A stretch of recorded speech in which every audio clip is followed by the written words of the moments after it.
Hi hello నమస్తే, నేను మీ Zakir Hussain. Real estate అంటే ఒక ఉచ్చులా తయారైంది. ఎందుకంటే రీసెంట్గా టాలీవుడ్ యంగ్ స్టార్ హీరో కూడా రియల్ ఎస్టేట్లో నష్టపోయినట్టు తెలుస్తోంది. సో దీని గురించి తెలుసుకునే ప్రయత్నం చేద్దాం. ప్రస్తుతం మనతోటి సినీ క్రిటిక్ దాసరి విజ్ఞాన్ ఉన్నారు. వెల్కమ్ చెప్పేద్దాం. Hi sir. నమస్తే.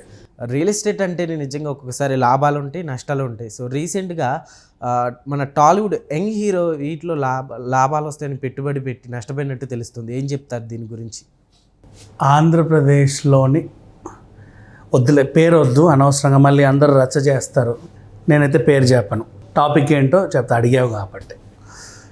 మరి చూసేవాళ్ళు తిట్టుకున్నా నాకు నష్టం లేదు, వాళ్ళకి క్యూరియాసిటీ ఉన్నా నాకు నష్టం లేదు. మరి నువ్వు అడిగావు, నేను చెప్పాలి, నా కర్మ. విషయం ఏంటంటే, యాక్చువల్లీ వెబ్సైట్లో కూడా పేరు ఇవ్వలేదు. ఎందుకని? ఎక్కడ వెబ్సైట్లో? నేను ఒక వెబ్సైట్లో సెర్చ్ చేస్తే దాంట్లో కూడా మేబీ సంతోషమేగా, లైట్ తీసుకో. అందుకు నీకు నన్ను అడగాలనిపించింది.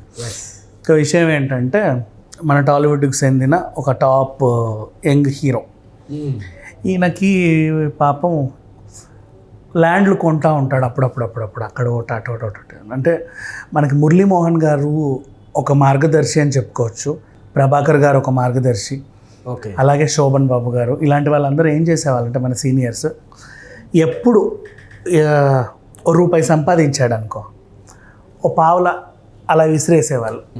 అక్కడో ముక్క కొనుక్కునేవాళ్ళు, ఎప్పటికైనా ఉపయోగపడతాయిలే అని. అలా ఒక యంగ్ టాప్ హీరో సరదా పడి ఒక ల్యాండ్ కొన్నాడు ఆంధ్రాలో.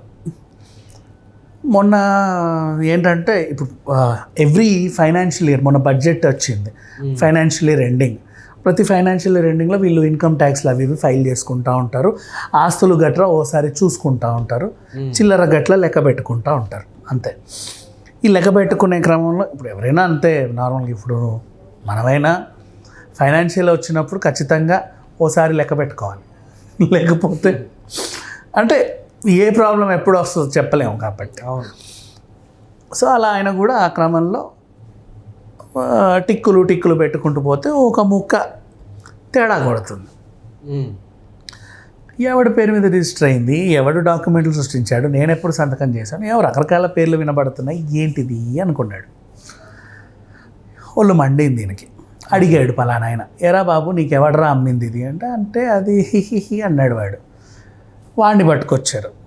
ఏం లేదు అంటే, చాలా రోజులు అయిపోయింది కదా, అట్లా ఇట్లా చూద్దాంలేండి, నేను ఉన్నాను కదా, చూసుకుందాం.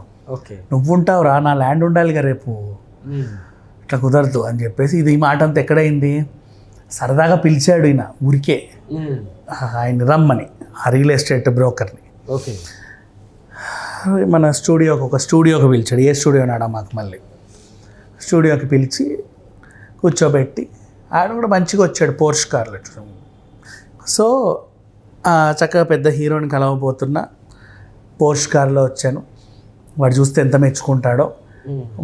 నాకు ఇంత మంచి సంబంధాలు వస్తున్నాయి, లైక్ పరిచయాలు ఏర్పడుతున్నాయి. అసలు ఇంత స్టూడియోకి నేను వస్తాను అనుకోను. అంటే రిచ్చే, డబ్బులు ఉన్నాయి, పెద్ద విషయం కాదు. పోర్ష్ కార్ వాడుతున్నాడు అంటే రిచ్చే. కాకపోతే ఈ రిచ్కి ఈ సినిమా వాళ్ళతో అంతగా ఏం లేదు.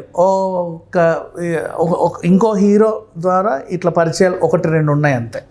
సినిమా పరిచయాలు ఎక్కువ లేవు. అది ఒక పెద్ద హీరోని నేను కలుస్తున్నాను, ఎదురుగా కూర్చొని కాఫీ తాగుతానంటే వాడు ఆనందం పడింది. వచ్చిన తర్వాత బాబు అసలు ఎందుకు పిలిచాను అంటే, ఇలా నా ల్యాండ్ ఒకటి ఉంది, మీరు పలానా వాళ్ళకి అమ్మారట. ఏంటా? మనదే సార్ అది అంటే, యాక్చువల్గా అది అది ఇది కాదు, అది నాది. నువ్వు వాడికి ఎలా అమ్మా? మీద అంటే అది ఎప్పటి నుంచో అట్లా పడుంటే this land belongs to me అని జెండా వేసేసా. నేను ఎప్పుడైతే జెండా వేసి నెంబర్ వేసానో, ఇది ఎంత అని బేరాలు వచ్చాయి, ఇది ఇంత అని ఒకడికి అమ్మా. మీరు ఏదో ఆనందం తట్టుకోలేక లెక్కలు వేసుకుంటారు సార్. మీకు ఇప్పుడు కనబడింది, చాలా రోజులు ఖాళీగా ఉంది సార్, ఒక 7-8 సంవత్సరాల నుంచి అది అట్లాగే పడుంది.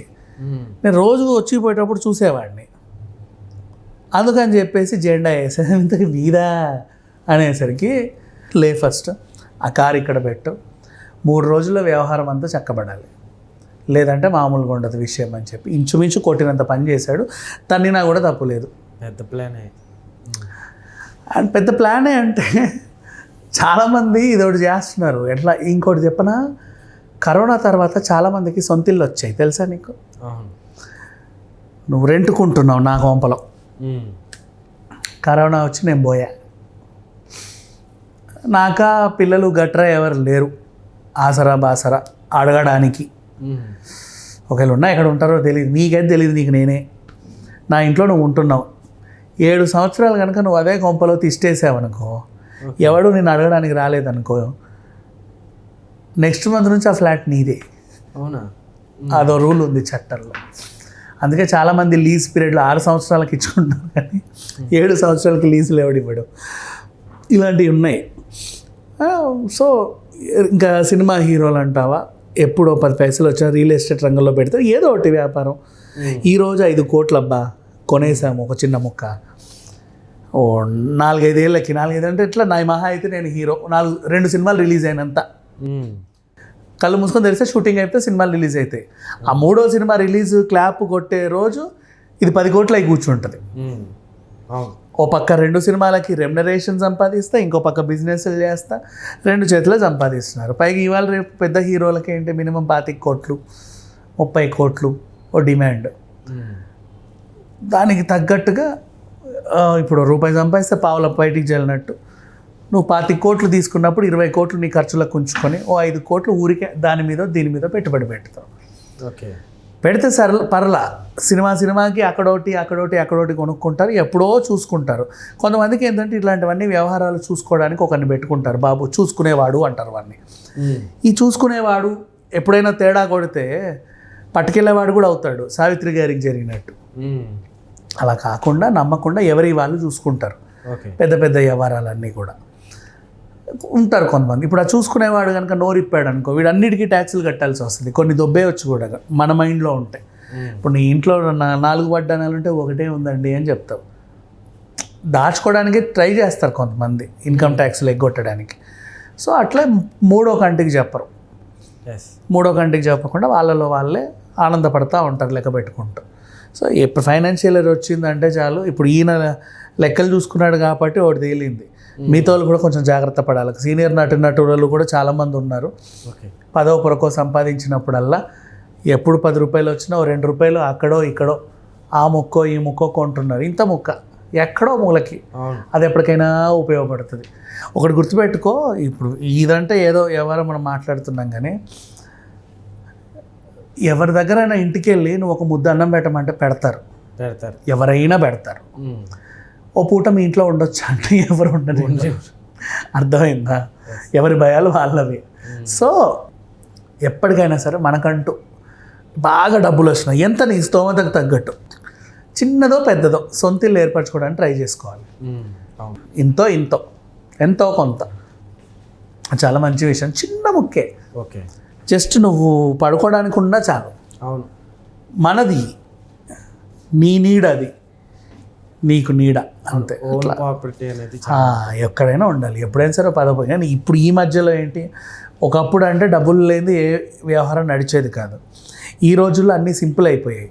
3 months శాలరీ స్లిప్ ఇస్తే వాడికి లక్షల లోన్లు ఇస్తున్నారు ఫ్రీగా.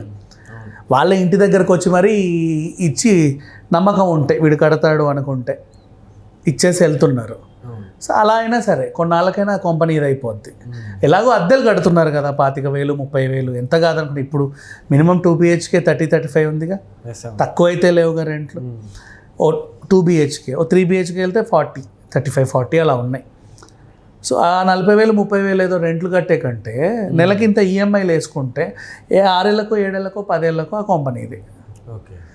అట్లా చిన్నదో పెద్దదో తక్కువదో ఏదో. కొన్ని ఓల్డ్ బిల్డింగ్స్ ఉంటాయి, తక్కువలో సేల్ చేస్తారు, అదైనా పర్లేదు. అలా కొనుక్కుంటే ఎప్పటికైనా better. Okay sir, thank you.